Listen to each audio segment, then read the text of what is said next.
On Wednesday, President Biden signed 9 executive orders in order to get his administration off to a quick start. I will read to you one of the executive orders as follows. Executive Order on Preventing and Combating Discrimination on the Basis of Gender Identity or Sexual Orientation. By the authority vested in me as President by the Constitution and the laws of the United States of America, it is hereby ordered as follows. Section 1. Policy. Every person should be treated with respect and dignity and should be able to live without fear, no matter who they are or whom they love. Children should be able to learn without worrying about whether they will be denied access to the restroom, the locker room, or school sports. Adults should be able to earn a living and pursue a vocation, knowing that they will not be fired, demoted, or mistreated because of whom they go home to or because how they dress does not conform to sex-based stereotypes.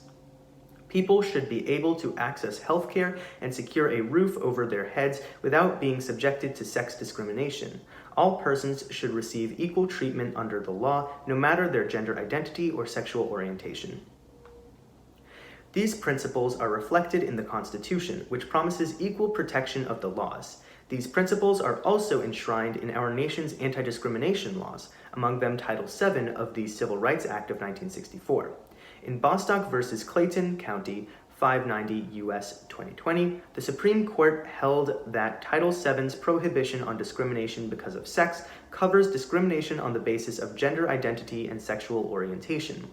Under Bostock's reasoning, laws that prohibit sex discrimination, including Title IX of the Education Amendments of 1972, the Fair Housing Act, and Section 412 of the Immigration and Nationality Act, along with their respective implementation regulations, prohibit discrimination on the basis of gender identity or sexual orientation so long as the laws do not contain sufficient indications to the contrary. Discrimination on the basis of gender identity or sexual orientation manifests differently for different individuals, and it often overlaps with other forms of prohibited discrimination, including discrimination on the basis of race or disability. For example, transgender Black Americans face unconscionably high levels of workplace discrimination, homelessness, and violence, including fatal violence. It is the policy of my administration to prevent and combat discrimination on the basis of gender identity or sexual orientation and to fully enforce Title VII and other laws that prohibit discrimination on the basis of gender identity or sexual orientation. It is also the policy of my administration to address overlapping forms of discrimination.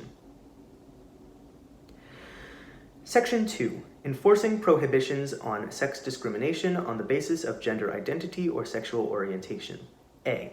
The head of each agency, as soon as practicable and in consultation with the Attorney General as appropriate, review all existing orders, regulations, guidance documents, policies, programs, or other agency actions that 1. Were promulgated or are administered by the agency under Title VII or any other statute or regulation that prohibits sex discrimination, including any that relate to the agency's own compliance with such statutes or regulations, and 2. Are or may be inconsistent with the policy set forth in Section 1 of this order. B. The head of each agency shall, as soon as practicable and as appropriate and consistent with applicable law, including the Administrative Procedure Act, consider whether to revise, suspend, or rescind such agency actions or promulgate new agency actions as necessary to fully implement statutes that prohibit sex discrimination and the policy set forth in Section 1 of this order. C. The head of each agency shall, as soon as practicable, also consider whether there are additional actions that the agency should take to ensure that it is fully implementing the policy set forth in Section 1 of this order. If an agency takes an action described in this subsection or subsection B of this section, it shall seek to ensure that it is accounting for and taking appropriate steps to combat overlapping forms of discrimination, such as discrimination on the basis of race or disability. D. Within 100 days of the date of this order, the head of each agency shall develop, in consultation with the Attorney General as appropriate, a plan to carry out actions that the agency has identified pursuant to subsections B and C of this section, as appropriate and consistent with applicable law. Section 3. Definition. Agency means any authority of the United States that is an agency under 44 U.S. Code 3502, Section 1, other than those considered to be independent regulatory agencies as defined in 44 U.S. Code 3502, Section 5.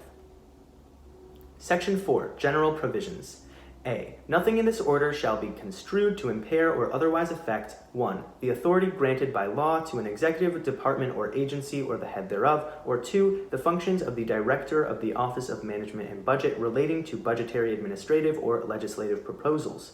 B. This order shall be implemented consistent with applicable law and subject to the availability of appropriations. C. This order is not intended to and does not create any right or benefit, substantive or procedural, enforceable at law or in equity by any party against the United States, its departments, agencies, or entities, its officers, employees, or agents, or any other person. Joseph R. Biden, Jr., The White House, January 20, 2021.